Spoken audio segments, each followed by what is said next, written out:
જય શ્રી કૃષ્ણ. આજે મારા બ્લોગનો ફર્સ્ટ ડે છે. હું જલ્દી પાર્લર આવી ગઈ કેમ કે અમારે હાઇલાઇટની ટ્રીટમેન્ટ હતી, જેની મેં બધી તૈયારી કરી આપી છે અને હવે દીદી ટ્રીટમેન્ટ કરશે, મેં આરામ કરીશ. અમારા સલૂને કંઈક ઓનલાઈનથી બોક્સ આવ્યું, જેને મેં દીદીને પૂછ્યા વગર અનબોક્સિંગ કર્યું. એમાંથી અમારા હેરની એસેસરી નીકળી, જેને અમે ચોટલામાં લગાવીએ છીએ. મેં એને નવી રીતે ટ્રાય કરી જોયું, આ પણ થોડું સારું લાગે છે. પછી લંચ ટાઈમ થયો, જેમાં મારા ફેવરેટ પેકેટ્સ હતા. જમીને મેં થોડી વાર સૂઈ ગઈ હતી કેમ કે મને તબિયત થોડી સારી નહોતી લાગતી. ત્યાં સુધીમાં તો ટ્રીટમેન્ટ પતી ગઈ હતી, મને જોવા ના મળી. પછી મારા ઉપર નવી વસ્તુનો આવિષ્કાર કરવામાં આવ્યો. દીદી આઈલેસીસ લીધી, જેનો ડેમો મારા ઉપર લીધો. થોડી કેન્ડીની ભૂખ લાગી એટલે અમે આજે ગ્રુપ કેન્ડી મંગાવી, જેમાં બધાએ સાદી કેન્ડી મંગાવી અને મેં ફોસ્ટિક મંગાવી. કાલની હોળે મેં આજે કેન્ડીથી રમી લીધી. મૂડ ચેન્જ કરી મેં મારા JBLમાં સોંગ સ્ટાર્ટ કર્યા. પછી હાફ ગર્લફ્રેન્ડ મૂવી સ્ટાર્ટ કર્યું. ત્યાં અમારા સ્ટુડન્ટ ઘરે જવા નીકળી ગયા, તેમને બાય કહી વળાવી દીધા.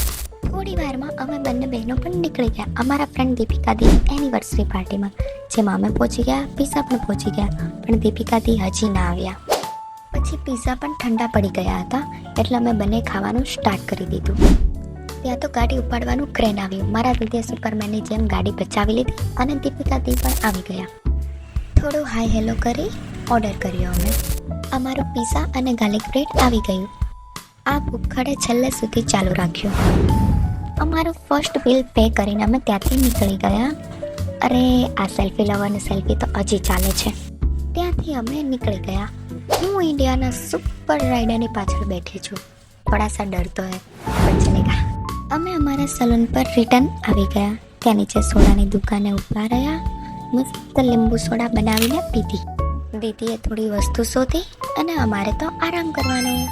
કતાર ગામની ભારે ટ્રાફિક અને સિગ્નલને પાર કરીને પહોંચ્યા અમે મારા ઘરે.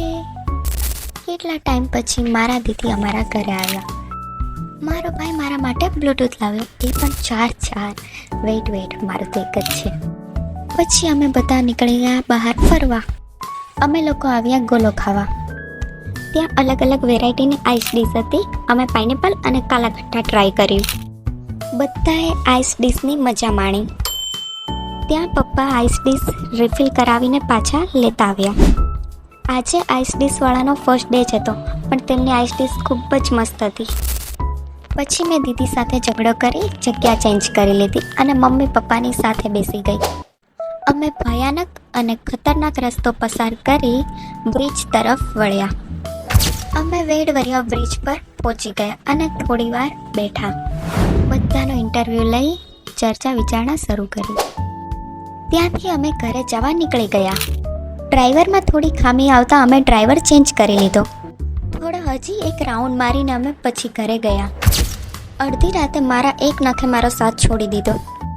પછી મેં હાફ ગર્લફ્રેન્ડ મૂવી પૂરું કર્યું અને સ્નેપ મોકલીને સૂઈ ગઈ. મારો ફર્સ્ટ બ્લોગ કેવો લાગ્યો જરૂરથી કમેન્ટ કરજો. જય શ્રી કૃષ્ણ. રાધે રાધે.